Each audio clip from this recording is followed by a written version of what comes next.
ಎಲ್ಲರಿಗೂ ನಮಸ್ಕಾರ. ನನ್ನ ಹೆಸರು ಛಾಯಾ ಅಂತ. ಒಂದು ಕಾಲೇಜಲ್ಲಿ ಕೆಮಿಸ್ಟ್ರಿ ಪ್ರೊಫೆಸರಾಗಿ ವರ್ಕ್ ಮಾಡ್ತಾ ಇದ್ದೀನಿ. ನನ್ನ ಇಂಟೆನ್ಷನ್ ಏನು ಈ ಚಾನೆಲ್ನ ಸ್ಟಾರ್ಟ್ ಮಾಡೋದಕ್ಕೆ ಅಂದರೆ, ಸಾಧ್ಯ ಆದಷ್ಟು ಕೆಮಿಸ್ಟ್ರಿ ರಿಲೇಟೆಡ್ ಟಾಪಿಕ್ನ ಸಿಂಪಲಾಗಿ ಕನ್ನಡದ ಹೇಳುವಂಥ ಪ್ರಯತ್ನ ಮಾಡ್ತಿದ್ದೀನಿ. ಕೆಮಿಸ್ಟ್ರಿ ಇಷ್ಟ ಇಲ್ಲದಿರೋರು ಕೆಮಿಸ್ಟ್ರಿ ಕಡೆಗೆ ಸೆಳೆಯುವಂಥ ಪ್ರಯತ್ನ ನಾನು ನನ್ನ ಚಾನಲ್ ಮುಖಾಂತರ ಮಾಡ್ತಾಯಿದ್ದೀನಿ. ಪರ್ಟಿಕ್ಯುಲರ್ಲಿ ಕನ್ನಡ ಮೀಡಿಯಂ ಹುಡುಗರಿಗೆ, ರೂರಲ್ ಹುಡುಗರಿಗೆ ಹೆಲ್ಪ್ ಆಗಲಿ ಅಂತ ಕೆಮಿಸ್ಟ್ರಿನ ಕನ್ನಡದ ಹೇಳುವಂಥ ಪ್ರಯತ್ನ ನನ್ನ ಚಾನಲ್ ಮುಖಾಂತರ ಮಾಡ್ತಾಯಿದ್ದೀನಿ. ನೀವೇನಾದರೂ ರಾಣಿ ಚೆನ್ನಮ್ಮ ಯೂನಿವರ್ಸಿಟಿನಲ್ಲಿ ಓದ್ತಾ ಇದ್ದೀರಾ, 4th ಸೆಮ್ಮಲ್ಲಿ ಇದ್ದೀರಾ, ಕೆಮಿಸ್ಟ್ರಿನ one of the major subject ಆಗಿ ತೊಗೊಂಡಿದ್ದೀರಾ ಅಂತಂದರೆ ನಿಮ್ಗೆ ಆಲ್ರೆಡಿ ಗೊತ್ತಿರುತ್ತೆ. ಕೆಮಿಸ್ಟ್ರಿನಲ್ಲಿ ಒಟ್ಟು 4 ಯೂನಿಟ್ ಇರುತ್ತೆ. ಎಲ್ಲ ಯೂನಿಟ್ಗೂ ಈಕ್ವಲ್ ಇಂಪಾರ್ಟೆನ್ಸ್ ಇರುತ್ತೆ. ಈಗ ಯೂನಿಟ್ 2ನಲ್ಲಿ ನಿಮಗೆ 2 ಟಾಪಿಕ್ ಬರುತ್ತೆ, ಕೆಮಿಕಲ್ ಕೈನೆಟಿಕ್ಸು ಮತ್ತು ಎಲೆಕ್ಟ್ರೋಕೆಮಿಸ್ಟ್ರಿ ಅಂತ. ಈಗ ಎಲೆಕ್ಟ್ರೋಕೆಮಿಸ್ಟ್ರಿ ಏನಿದೆಯಲ್ಲ ಅದರದ್ದು ವಿಡಿಯೋ ಅಪ್ಲೋಡ್ ಮಾಡ್ತಾ ಇದ್ದೀನಿ. ಇವಾಗ ನಾನು ಅಪ್ಲೋಡ್ ಮಾಡ್ತಾ ಇರೋವಂಥದ್ದು 2ನೇ ವಿಡಿಯೋ. ಅದೇ ಥರ ಯೂನಿಟ್ 1 ಆಗಿರ್ಬೋದು, ಯೂನಿಟ್ 3 ಆಗಿರ್ಬೋದು, ಯೂನಿಟ್ 4 ಆಗಿರ್ಬೋದು, ಎಲ್ಲ ವೀಡಿಯೋಸು ನಾನೇನು ಮಾಡಿದ್ದೀನಿ ಅಪ್ಲೋಡ್ ಮಾಡಿದ್ದೀನಿ. ಸೊ ನೀವು ನನ್ನ ಚಾನಲ್ಗೆ ಹೋಗಿ ಸಬ್ಸ್ಕ್ರೈಬ್ ಮಾಡಿಕೊಂಡು ಪ್ಲೇ ಲಿಸ್ಟ್ಗೆ ಹೋಗಬೇಕಾಗತ್ತೆ. ಸಬ್ಸ್ಕ್ರೈಬ್ ಮಾಡ್ಕೊಂಡ್ಮೇಲೆ ಪ್ಲೇ ಲಿಸ್ಟ್ ಅಂತ ಹುಡುಕಬೇಕಾಗತ್ತೆ. RCU BSc 4th ಸೆಮ್ ಅಂತಂದರೆ ಇದುವರೆಗೂ ಅಪ್ಲೋಡ್ ಮಾಡಿರೋ ಎಲ್ಲ ವೀಡಿಯೋಗಳು ನಿಮಗೆ ಸಿಗ್ತಾ ಹೋಗುತ್ತೆ. ಅದೇ ಥರ 1st ಸೆಮ್ದು, 2nd ಸೆಮ್ದು, 3rd ಸೆಮ್ದು, 4th ಸೆಮ್ಮು ವಿತ್ OE ಎಲ್ಲನೂ ನಾನು ಆಲ್ರೆಡಿ ಅಪ್ಲೋಡ್ ಮಾಡಿದ್ದೀನಿ. ನೀವು ನೋಡ್ಕೋಬೋದು. Even some parts of the ಪ್ರಾಕ್ಟಿಕಲ್ನು ನಾನು ಆಲ್ರೆಡಿ ಅಪ್ಲೋಡ್ ಮಾಡಿದ್ದೀನಿ. Again welcome to Chhaya. ನನ್ನ ಚಾನಲ್ನ ಸಬ್ಸ್ಕ್ರೈಬ್ ಮಾಡಿ, ಶೇರ್ ಮಾಡಿ, ಸಪೋರ್ಟ್ ಮಾಡಿ. ಸೊ ಇಲ್ಲಿರೋ ಪ್ರಕಾರ ನಿಮ್ಮದು ಸಿಲೆಬಸ್ ಇದೆ, 10 hours ಸಿಲೆಬಸ್ ಇದೆ. ಸೊ ಇವತ್ತು ನಾನು ಕಂಡಕ್ಟೆನ್ಸ್ ಅಂದ್ರೇನು, ಸ್ಪೆಸಿಫಿಕ್ ಕಂಡಕ್ಟೆನ್ಸ್ ಅಂದ್ರೇನು, ಈಕ್ವಲೆಂಟ್ ಕಂಡಕ್ಟೆನ್ಸ್ ಅಂದ್ರೇನು, ಮೋಲಾರ್ ಕಂಡಕ್ಟೆನ್ಸ್ ಅಂದ್ರೇನು, ಆ ಕಂಡಕ್ಟೆನ್ಸ್ ವ್ಯಾಲ್ಯೂಸ್ ಏನಾಗುತ್ತಲ್ಲ, ಅದು ಕಂಡಕ್ಟೆನ್ಸ್ ಆಗಿರ್ಬೋದು, ಸ್ಪೆಸಿಫಿಕ್ ಕಂಡಕ್ಟೆನ್ಸ್ ಆಗಿರ್ಬೋದು, ಈಕ್ವಲೆಂಟ್ ಕಂಡಕ್ಟೆಂಟ್ ಆಗಿರ್ಬೋದು, ಮೋಲಾರ್ ಕಂಡಕ್ಟೆನ್ಸ್ ಆಗಿರ್ಬೋದು, how it going to vary with the dilute ಮಾಡ್ತಾ ಹೋದಂಗೆ ಆ ಕಂಡಕ್ಟೆನ್ಸು ಇನ್ಕ್ರೀಸ್ ಆಗುತ್ತಾ, ಡಿಕ್ರೀಸ್ ಆಗುತ್ತಾ, ಯಾಕೆ ಇನ್ಕ್ರೀಸ್ ಆಗುತ್ತೆ, ಯಾಕೆ ಡಿಕ್ರೀಸ್ ಆಗುತ್ತೆ, ಅದನ್ನು ಎಕ್ಸ್ಪ್ಲೇನ್ ಮಾಡೋಣ ಅಂತ ಅಂದ್ಕೊಳ್ತಾ ಇದ್ದೀನಿ. Again welcome to Chhaya. ನನ್ನ ಚಾನಲ್ನ ಸಬ್ಸ್ಕ್ರೈಬ್ ಮಾಡಿ, ಶೇರ್ ಮಾಡಿ, ಸಪೋರ್ಟ್ ಮಾಡಿ. ಸೊ ಇದು ಅರ್ಥ ಆಗಬೇಕು ನಿಮಗೆ, ಕಂಡಕ್ಟೆನ್ಸ್ ಅನ್ನೋದು ಅರ್ಥ ಆಗಬೇಕು ಅಂತಂದರೆ ನಿಮಗೆ ಕಂಡಕ್ಟರ್ಸ್ ಅಂತ ಹೇಳಬೇಕು ಅಂದರೆ ಎಲೆಕ್ಟ್ರೋಲೈಟ್ಸು, ನಾನ್ ಎಲೆಕ್ಟ್ರೋಲೈಟ್ಸ್ ಅಂದರೆ ಏನು ಅಂತ ಗೊತ್ತಾಗಬೇಕು. ಈ ಕಂಡಕ್ಟನ್ಸ್ ಅಥವಾ ಕಂಡಕ್ಟೆನ್ಸ್ ಏನಿದೆಯಲ್ಲ, ಈಕ್ವಲೆಂಟ್ ಕಂಡಕ್ಟೆನ್ಸು, ಮೋಲಾರ್ ಕಂಡಕ್ಟೆನ್ಸು, ಅವೆಲ್ಲ ಯಾವುದಕ್ಕೆ ರಿಲೇಟೆಡ್ ಆಗಿದೆ ಅಂದರೆ it is related to electrolytes. It's not related to non electrolyte. Electrolyte are the substances, they have a capacity to conduct the electricity when they dissolved in water. In solution they have a capacity to conduct, they have a capacity to move from one part of the solution to the another solution. Conduction ಅಂದರೆ ಏನು ಅಂದರೆ they keep on moving from one place to another place. ಅಂಥದಕ್ಕೆ ಏನಂತ ಕರಿತೀವಿ ನಾವು, conduction ಅಂತ ಹೇಳ್ತೀವಿ. Electrolytes ಏನು ಮಾಡುತ್ತೆ, ಕಂಡಕ್ಷನ್ ಆಗುತ್ತೆ. Conduction takes place by the movement of ions. Examples salt, acids, bases ಎಲ್ಲ ಆಗುತ್ತೆ. ನಾನ್ ಎಲೆಕ್ಟ್ರೋಲೈಟ್ಸ್ ಅಂತಂದರೆ when they dissolved in water, they doesn't have a capacity to move, they do not conduct electricity. ಆ ions move ಆಗಲ್ಲ. ಅಂಥದಕ್ಕೆ ನಾವೇನಂತ ಕರಿತೀವಿ, ನಾನ್ electrolytes ಅಂತ ಕರಿತೀವಿ. Again ಎಲೆಕ್ಟ್ರೋಲೈಟ್ಸಲ್ಲಿ ನಿಮಗೆ 2 ಥರ ಬರುತ್ತೆ. ಒಂದಕ್ಕೆ ಸ್ಟ್ರಾಂಗ್ ಎಲೆಕ್ಟ್ರೋಲೈಟ್ ಅಂತ ಕರಿತೀವಿ, ಇನ್ನೊಂದಕ್ಕೆ ವೀಕ್ ಎಲೆಕ್ಟ್ರೋಲೈಟ್ ಅಂತ ಕರಿತೀವಿ. ಸ್ಟ್ರಾಂಗ್ ಎಲೆಕ್ಟ್ರೋಲೈಟ್ ಕಂಪ್ಲೀಟ್ಲಿ ಅಯನೈಸ್ ಆಗುತ್ತೆ. ಅಂದರೆ 100% HCl ತೊಗೊಂಡ್ರೆ 100% HCl ಡಿಸೋಸಿಯೇಟ್ ಆಗುತ್ತೆ as H+ and Cl-. KOH ತೊಗೊಂಡ್ರೆ 100% K+OH ಆಗಿ ಆಗುತ್ತೆ. ಅಂಥದಕ್ಕೆ ನಾವೇನಂತ ಕರಿತೀವಿ, ಸ್ಟ್ರಾಂಗ್ ಎಲೆಕ್ಟ್ರೋಲೈಟ್ಸ್ ಅಂತ ಕರಿತೀವಿ. ಅದೇ ಥರ ಯಾವುದು ಪಾರ್ಷಲಿ ಆಗುತ್ತೆ, ಫೀಬಲಿ ಆಗುತ್ತೆ, ಅಂಥದ್ದನ್ನು ನಾವೇನಂತ ಕರಿತೀವಿ, ವೀಕ್ ಎಲೆಕ್ಟ್ರೋಲೈಟ್ಸ್ ಅಂತ ಕರಿತೀವಿ. CH3COOH ಗ್ಯಾಸ್ಟ್ರಿಕ್ ಆ್ಯಸಿಡ್ ಆಗುತ್ತೆ, ಬಟ್ ವೀಕ್ ಆಗಿರುತ್ತೆ. ಅದಕ್ಕೆ ವೀಕ್ ಎಲೆಕ್ಟ್ರೋಲೈಟ್ಸ್ ಅಂತ ನಾವು ಅದನ್ನು ಕರಿತೀವಿ. ಅಷ್ಟು 100% ಆಗಿರೋದಿಲ್ಲ. ಅದು ಅರ್ಥ ಆದರೆ ನನಗೆ ಈಗ ಕಂಡಕ್ಟೆನ್ಸು, ಸ್ಪೆಸಿಫಿಕ್ ಕಂಡಕ್ಟೆನ್ಸು, ಈಕ್ವಲೆಂಟ್ ಕಂಡಕ್ಟೆನ್ಸು, ಮೋಲಾರ್ ಕಂಡಕ್ಟೆನ್ಸ್ ಅಂದರೆ ನಾನು ಏನು ಅಂತ ಹೇಳೋಕ್ಕೆ ಗೊತ್ತಾಗುತ್ತೆ. ಕಂಡಕ್ಟೆನ್ಸ್ನ ಇಂದ ರೆಪ್ರೆಸೆಂಟ್ ಮಾಡ್ತಾರೆ. It is a reciprocal of resistance. ಯಾವುದೋ ಒಂದು ರೆಸಿಸ್ಟ್ ಮಾಡುತ್ತಲ್ಲ, ಅದರದ್ದು ರೆಸಿಪ್ರೋಕಲ್ಗೆ ನಾವೇನಂತೀವಿ, ಕಂಡಕ್ಟೆನ್ಸ್ ಅಂತ ಕರಿತೀವಿ.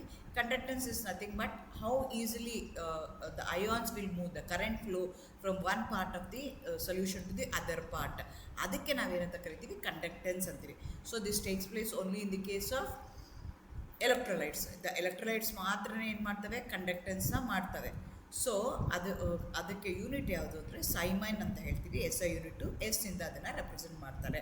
ಸೊ ರೆಸಿಸ್ಟೆನ್ಸ್ಗೆ ರೆಸಿಪ್ರೋಕಲ್. ರೆಸಿಸ್ಟೆನ್ಸ್ ಅಂದ್ರೇನು, ಮೂವ್ಮೆಂಟ್ ಆಗದೆ ಇರೋಂಗೆ ತಡೆಯೋದು, ಅಂದರೆ ಒಂದು ಕಡೆಯಿಂದ ಇನ್ನೊಂದು ಕಡೆಗೆ ಅಯಾನ್ಸ್ ಹೋಗದೆ ಇರೋಂಗೆ ತಡೆಯೋದು. ಅದಕ್ಕೆ ನಾವೇನಂತ ಕರಿತೀವಿ, ರೆಸಿಸ್ಟೆನ್ಸ್ ಅಂತ ಕರಿತೀವಿ. ರೆಸಿಪ್ರೋಕಲ್ ಆಫ್ ರೆಸಿಸ್ಟೆನ್ಸ್ಗೆ ನಾವೇನಂತ ಕರಿತೀವಿ, ಕಂಡಕ್ಟೆನ್ಸ್ ಅಂತ ಕರಿತೀವಿ. It is A measure how easily the ions will move in a solution, how the current will flow in a solution, through A solution. ಅದಕ್ಕೆ ನಾವೇನಂತೀವಿ, ಕಂಡಕ್ಟೆನ್ಸ್ ಅಂತೀವಿ. ಯೂನಿಟ್ ಏನಾಗಿರುತ್ತೆ, ಸೈಮನ್ ಆಗಿರುತ್ತೆ. ಅದೇ ಥರ ಫೆಸಿಫಿಕ್ ಕಂಡಕ್ಟೆನ್ಸ್ ಅಂತ ಹೇಳ್ತಾ ಇದ್ದಾರೆ. ಫೆಸಿಫಿಕ್ಕಾಗಿ ನಾನು ಏನು ಮಾಡ್ತಾ ಇದ್ದೀನಿ, ಸೊ ನನಗೆ ಗೊತ್ತಿದೆ, ಆ ಎಲೆಕ್ಟ್ರೋಲೈಟ್ ತೊಗೊಂಡಿದ್ದೀನಿ, ಅದನ್ನು ನೀರೊಳಗಡೆ ಹಾಕಿದ್ದೀನಿ. ಆ ಎಲೆಕ್ಟ್ರೋಲೈಟ್ ಏನು ಮಾಡ್ತಾ ಇದೆ, ಮೂಮೆಂಟ್ ಆಫ್ ಎಲೆಕ್ಟ್ರಾನ್ಸ್ನ ಅಲೋ ಮಾಡ್ತಾ ಇದೆ. It going to conduct the electricity ಮಾಡ್ತಾ ಇದೆ ಥ್ರೂ. ಸ್ಪೆಸಿಫಿಕ್ ಆಗಿ ಎಷ್ಟು ಡಿಸ್ಟೆನ್ಸು, ಯಾವುದ್ರ ಮಧ್ಯ, ಅದನ್ನು ಹೇಳ್ತೀನಲ್ಲ, ಅದಕ್ಕೆ ನಾನೇನಂತ ಕರಿತೀನಿ, specific conductance. Conductance is happening. Conductance ಅಂದರೆ ಮೂಮೆಂಟ್ ಆಫ್ ಅಯಾನ್ಸ್, ಎಲ್ಲಿಂದ ಎಲ್ಲಿ ತನಕ ಮೂವ್ ಆಗ್ತಾ ಇದೆ, ಸ್ಪೆಸಿಫಿಕ್ ಆಗಿ ಈ ಏರಿಯಾಯಿಂದ ಈ ಏರಿಯಾ ತನಕ ಇಷ್ಟು ಡಿಸ್ಟೆನ್ಸಿಂದ ಸ್ಪೆಸಿಫಿಕ್ ಆಗಿ ನಾನು ಹೇಳ್ತಾ ಇದ್ದೀನಿ, ರಿಸ್ಟ್ರಿಕ್ಷನ್ಸ್ ಹಾಕ್ತಾ ಇದ್ದೀನಿ. ಅದಕ್ಕೆ ಏನಂತ ಕರಿತೀವಿ ನಾವು, ಸ್ಪೆಸಿಫಿಕ್ ಕಂಡಕ್ಟೆನ್ಸ್ ಅಂತ ಕರಿತೀವಿ. ಕಪ್ಪ ಅಂತ ಹೇಳ್ತಾರೆ. ಸ್ಮಾಲ್ ಕೆ ಇಂದ ಅದನ್ನು ರೆಪ್ರೆಸೆಂಟ್ ಮಾಡ್ತಾರೆ. Conductance of a solution contained between two electrodes of 1 centimeter squared area separated by 1 centimeter distance. So conductance ನಾನು ಕಂಡುಹಿಡಿಬೇಕು ಅಂತಂದರೆ ನಾನು ಅದಕ್ಕೆ 2 ಎಲೆಕ್ಟ್ರೋಡ್ಸ್ನ ತೊಗೋಬೇಕಾಗತ್ತೆ. ಒಂದು ಕ್ಯಾಥೋಡ್ ಆಗಿರುತ್ತೆ, ಒಂದು ಆ್ಯನೋಡ್ ಆಗಿರುತ್ತೆ.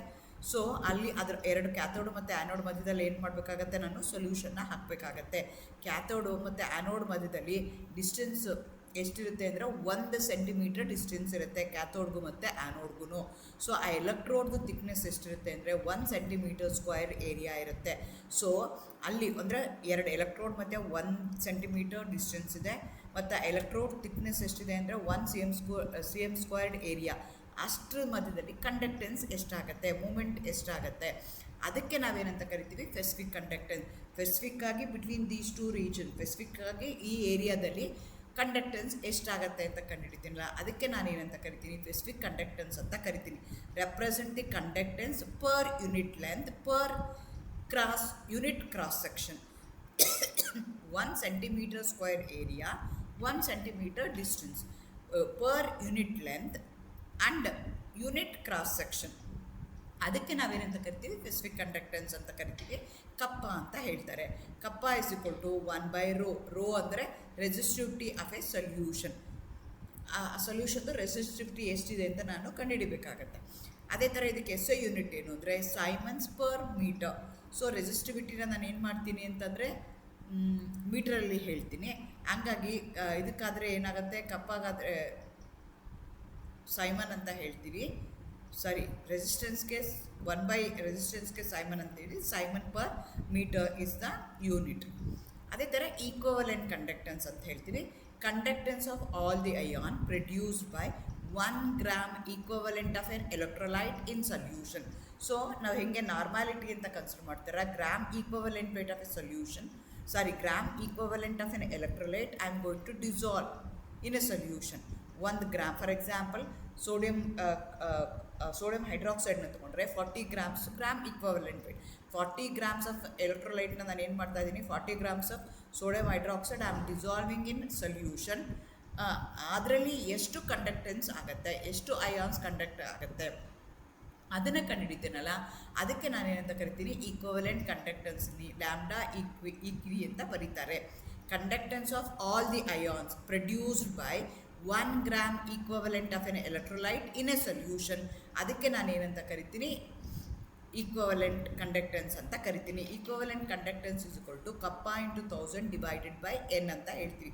ಸ್ಪೆಸಿಫಿಕ್ ಕಂಡಕ್ಟೆನ್ಸ್ ಇದೆ, ಅದಕ್ಕೆ ಯೂನಿಟು ಸೈಮನ್ ಪರ್ ಮೀಟರ್ ಇದೆ, ಎನ್ ಅಂದರೆ ನಾರ್ಮಾಲಿಟಿ ಇದೆ, ಈಕ್ವಲೆಂಟ್ ಪರ್ ಲೀಟರ್. ಹಂಗಾಗಿ ಈಕ್ವಲೆಂಟ್ ಕಂಡಕ್ಟೆನ್ಸ್ದು ಯೂನಿಟ್ ಏನಾಗುತ್ತೆ ಅಂದರೆ siemens centimetre squared per equivalent ಆಗುತ್ತೆ. ಸೊ ಅಂದ್ರೇನು, ಈಗ 1 equivalent weight of a electrolyte ತೊಗೊಂಡು ಅದನ್ನು ಡಿಸಾಲ್ವ್ ಮಾಡಿದ್ದೀನಿ ಸೊಲ್ಯೂಷನಲ್ಲಿ, ಅದು ಕಂಡಕ್ಟೆನ್ಸ್ ಎಷ್ಟಾಗತ್ತೆ. So 1 equivalent weight of a sodium hydroxide, 40 grams of sodium hydroxide I dissolved in a solution, and I am going to find out what is the amount of conductance of all the ions of sodium hydroxide. ಅದಕ್ಕೆ ನಾನೇನಂತ ಕರಿತೀನಿ, equivalent conductance ಅಂತ ಕರಿತೀನಿ. ಅದೇ ಥರ molar conductance ಅಂದರೆ I am going to find out the conductance of all the ions produce when 1 mole of an electrolyte is dissolved in a solution.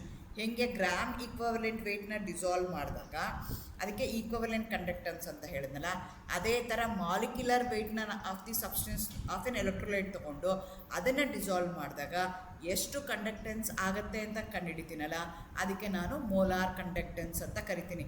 1 mole of an electrolyte, 1 molecular weight of a substance, when they dissolved in solution, what is the amount of conductance, what is the amount of movement of electrons, all the electrons present in them, all the ions present in them, ಅದಕ್ಕೆ ನಾನೇನಂತ ಕರಿತೀನಿ, molar conductance ಅಂತ ಕರಿತೀನಿ.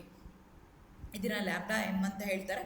ಇಲ್ಲಿ ಅಂದರೆ K into kappa into 1000 divided by C, where C is the concentration which is expressed mole per dm cube. ಅಲ್ಲಿ ಹೆಂಗೆ ನಾರ್ಮಾಲಿಟಿ ತೊಗೊಂಡಿದ್ದೀರಲ್ಲ ಹಾಗೆ ಇಲ್ಲಿ ಏನು ಮಾಡಬೇಕಾಗತ್ತೆ, ನೀವು ಮೊಲಾರಿಟಿ ತೊಗೊಂಡು ಕ್ಯಾಲ್ಕುಲೇಟ್ ಮಾಡಬೇಕಾಗತ್ತೆ.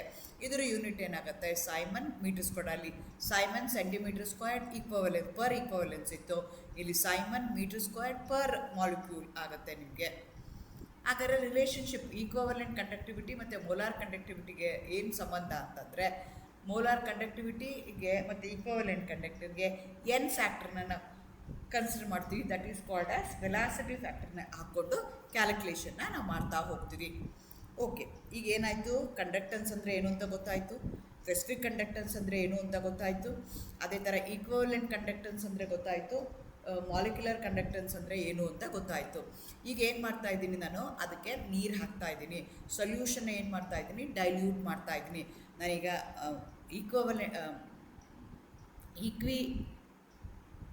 ಈಕ್ವಿವೆಲೆಂಟ್ ಕಾನ್ಸಂಟ್ರೇಷನ್ನ ಮಾಡಿದಾಗ ಏನಾಯಿತು ಅಂತಂದರೆ, ಈಕ್ವಿವೆಲೆಂಟ್ ಕಂಡಕ್ಟೆನ್ಸ್ನ ನಾನು ಕ್ಯಾಲ್ಕುಲೇಟ್ ಮಾಡಿದಾಗ gram equivalent wait of a electrolyte I have dissolved in solution. But how much solution I didn't tell you. It may be dissolved in 1 liter, it may be dissolved in 10 liter, it may be dissolved in 100 liter. ಹಾಗೆ ಏನು ಮಾಡ್ತಾ ಹೋಗ್ತೀನಿ, ನಾನು dilute ಮಾಡ್ತಾ ಹೋಗ್ತೀನಿ. ತೊಗೊಂಡಿರೋದೆಷ್ಟು, 40 grams sodium hydroxide ತೊಗೊಂಡಿದ್ದೀನಿ. ಆದರೆ 40 grams ನಾನು 1 ml ಡಿಸಾಲ್ವ್ ಮಾಡ್ತೀನ, 10 ml ಡಿಸಾಲ್ವ್ ಮಾಡ್ತೀನ, ಅಥವಾ 100 ml ಡಿಸಾಲ್ವ್ ಮಾಡ್ತೀನ, 500 ml ಡಿಸಾಲ್ವ್ ಮಾಡ್ತೀನ, ಅಥವಾ 1000 ml ಡಿಸಾಲ್ವ್ ಮಾಡ್ತೀನ. ಅವಾಗ ಡಿಸಾಲ್ವ್ ಮಾಡಿದ್ರೆ ಏನಾಗುತ್ತೆ, with a dilution what happens to the conductance I want to check. So on dilution the concentration of ion decreases. Concentration of ions ಏನಾಗ್ತಾ ಹೋಗುತ್ತೆ, ಕಡಿಮೆ ಆಗುತ್ತೆ. ಸೊ ಕಂಡಕ್ಟೆನ್ಸ್ ಅಂದ್ರೇನು, movement of ions. So ions number ಏನಾಗ್ತಾ ಇದೆ, decrease ಆಗ್ತಾ ಇದೆ, number decrease ಆಗ್ತಾ ಇದೆ. ಆದರೆ ಇದೇನಾಗ್ತಾ ಇದೆ, ವಾಲ್ಯೂಮು ಜಾಸ್ತಿ ಆಗ್ತಾ ಇದೆ. ವಾಲ್ಯೂಮ್ ಜಾಸ್ತಿ ಆದಾಗ ಕಂಡಕ್ಟೆನ್ಸ್ ಏನಾಗುತ್ತೆ, ಡಿಕ್ರೀಸ್ ಆಗುತ್ತೆ. Since the conductance depends on number of ions present in a given volume, conductance decreases with a dilution. Conductance ಏನಾಗ್ತಾ ಹೋಗುತ್ತೆ, ವಿತ್ ಅ ಡೈಲ್ಯೂಷನ್ ಕಡಿಮೆ ಆಗ್ತಾ ಹೋಗುತ್ತೆ. Because the conductance depends on number of molecules. What is conductance, the movement of electron from one part of the solution to the other part through a solution, movement of electricity through a solution. ಅದಕ್ಕೆ ನಾವೇನಂತೀವಿ, conductance ಅಂತ ಹೇಳ್ತೀವಿ. Dilution ಮಾಡ್ತಾ ಹೋದಂಗೆ volume ಏನಾಗ್ತಾ ಹೋಗುತ್ತೆ, ಜಾಸ್ತಿ ಆಗ್ತಾ ಹೋಗುತ್ತೆ. ಆದರೆ ನಂಬರ್ ಆಫ್ ಅಯಾನ್ಸ್ ಏನಾಗ್ತಾ ಹೋಗುತ್ತೆ, ಡಿಕ್ರೀಸ್ ಆಗ್ತಾ ಹೋಗುತ್ತೆ. ನಂಬರ್ ಆಫ್ ಅಯಾನ್ಸ್ ಡಿಕ್ರೀಸ್ ಆಗ್ತಾ ಹೋದಂಗೆ ಕಂಡಕ್ಟೆನ್ಸ್ ಏನಾಗ್ತಾ ಹೋಗುತ್ತೆ, ಡಿಕ್ರೀಸ್ ಆಗುತ್ತೆ. If that is the case, what happens to specific conductance with a dilution. Specific conductance ಅಂದ್ರೇನು, ಬಿಟ್ವೀನ್ ಅವ್ರು ಕೊಟ್ಟಿದ್ದಾರೆ ಅದರಲ್ಲಿ ಏನಾಗುತ್ತೆ ಅಂತ. ಅಂದರೆ ಬಿಟ್ವೀನ್ ಏರಿಯಾ ಡಿಸ್ಟೆನ್ಸ್ ಎಷ್ಟು ಕೊಟ್ಟಿದ್ದಾರೆ ಬಿಟ್ವೀನ್ ದಿ 2 ಎಲೆಕ್ಟ್ರೋ, ಮತ್ತು ಕ್ರಾಸ್ ಸೆಕ್ಷನ್ ಎಷ್ಟು ಕೊಟ್ಟಿದ್ದಾರೆ, ಪರ್ ಯೂನಿಟ್ ಕ್ರಾಸ್ ಸೆಕ್ಷನ್ ಏನಾಗುತ್ತೆ ಅಂತ, ಅವೆರಡರ ಮಧ್ಯೆ ಏನಾಗುತ್ತೆ ಅಂತ ನೋಡಬೇಕು. ಡೈಲ್ಯೂಷನ್ ಮಾಡಿದಾಗೆ for the same reason with respect to dilution ಏನಾಗ್ತಾ ಹೋಗುತ್ತೆ, ನಂಬರ್ ಆಫ್ ಅಯಾನ್ಸು ಡಿಕ್ರೀಸ್ ಆಗುತ್ತೆ. ನಂಬರ್ ಆಫ್ ಅಯಾನ್ಸ್ ಡಿಕ್ರೀಸ್ ಆದಾಗ ಆಟೋಮೆಟಿಕಲಿ ಏನಾಗುತ್ತೆ, ಸ್ಪೆಸಿಫಿಕ್ ಕಂಡಕ್ಟೆನ್ಸೂ ಡಿಕ್ರೀಸ್ ಆಗುತ್ತೆ. ಆದರೆ ಈಕ್ವಲೆಂಟ್ ಕಂಡಕ್ಟೆನ್ಸು ಮತ್ತು molar conductance with a dilution ಏನಾಗುತ್ತೆ, ಇಟ್ ಇನ್ಕ್ರೀಸಸ್ ಅಂತ ಹೇಳ್ತೀವಿ. ಯಾಕೆ ಇನ್ಕ್ರೀಸ್ ಆಗುತ್ತೆ ಅಂದರೆ, ಇನ್ಕ್ರೀಸ್ ಇನ್ ಡೈಲ್ಯೂಷನ್ ಮಾಡಿದಾಗ ಏನಾಗ್ತಾ ಹೋಯ್ತು, ನಂಬರ್ ಆಫ್ ಅಯಾನ್ಸ್ ಏನಾಯಿತು, ಕಡಿಮೆ ಆಯಿತು. ನಂಬರ್ ಆಫ್ ಅಯಾನ್ಸ್ ಕಡಿಮೆ ಆದಾಗ ಆ ಮಾಲಿಕ್ಯೂಲ್ಸ್ ಏನಾಗ್ತಾ ಹೋಗ್ತವೆ, ಇಂಟರ್ ಅಯಾನಿಕ್ ಇಂಟ್ರಾಕ್ಷನ್ಸ್ ಏನಾಗ್ತಾ ಹೋಗುತ್ತೆ, ಡಿಕ್ರೀಸ್ ಆಗ್ತಾ ಹೋಗುತ್ತೆ. ಇಂಟರ್ ಅಯಾನ್ ಇಂಟ್ರಾಕ್ಷನ್ಸು ಡಿಕ್ರೀಸ್ ಆದಾಗ ಆಟೋಮೆಟಿಕಲಿ ಕಂಡಕ್ಟೆನ್ಸ್ ಏನಾಗುತ್ತೆ, ಇನ್ಕ್ರೀಸ್ ಆಗುತ್ತೆ. At A infinite dilution, it reaches a maximum constant value. So ಈಗ ಏನಾಗ್ತಾ ಇದೆ, ಈಗ ನಾನು ಸೋಡಿಯಂ ಹೈಡ್ರಾಕ್ಸೈಡ್ದು ತೊಗೊಂಡಿದ್ದೀನಿ, 40 ಗ್ರಾಮ್ಸ್ನ ತೊಗೊಂಡಿದ್ದೀನಿ. 40 ಗ್ರಾಮ್ಸ್ನ ತೊಗೊಂಡು ಅದನ್ನು ಏನು ಮಾಡಿದ್ದೀನಿ ನಾನು 10 ml ಅಲ್ಲಿ ಡಿಸಾಲ್ವ್ ಮಾಡಿದ್ದೀನಿ. ಆವಾಗ ಕಂಡಕ್ಟೆನ್ಸ್ ಏನಾಗುತ್ತೆ ಅಂತ ಕ್ಯಾಲ್ಕುಲೇಟ್ ಮಾಡ್ತೀನಿ. ಅದೇ ಏನು ಮಾಡ್ತೀನಿ 40 ಗ್ರಾಮ್ಸ್ನ ನಾನು ಏನು ಮಾಡ್ತೀನಿ 100 ml ಅಲ್ಲಿ ಡಿಸಾಲ್ವ್ ಮಾಡ್ತೀನಿ. ಅದೇ 40 ಗ್ರಾಮ್ಸ್ನ ನಾನು ಏನು ಮಾಡ್ತೀನಿ 1 ಲೀಟ್ರ್ ಒಳಗಡೆ ಡಿಸಾಲ್ವ್ ಮಾಡ್ತೀನಿ. ಡೈಲ್ಯೂಷನ್ ಜಾಸ್ತಿ ಮಾಡ್ಕೊಳ್ತಾ ಹೋಗ್ತಾ ಇದ್ದೀನಿ. ಡೈಲ್ಯೂಷನ್ ಮಾಡ್ತಾ ಹೋದಂಗೆ ನಂಬರ್ ಆಫ್ ಅಯಾನ್ಸ್ ಕಡಿಮೆ ಆಗುತ್ತೆ. ಆವಾಗ ಏನಾಗುತ್ತೆ ನಂಬರ್ ಆಫ್ ಅಯಾನ್ಸ್ ಕಡಿಮೆ ಆಗುತ್ತೆ.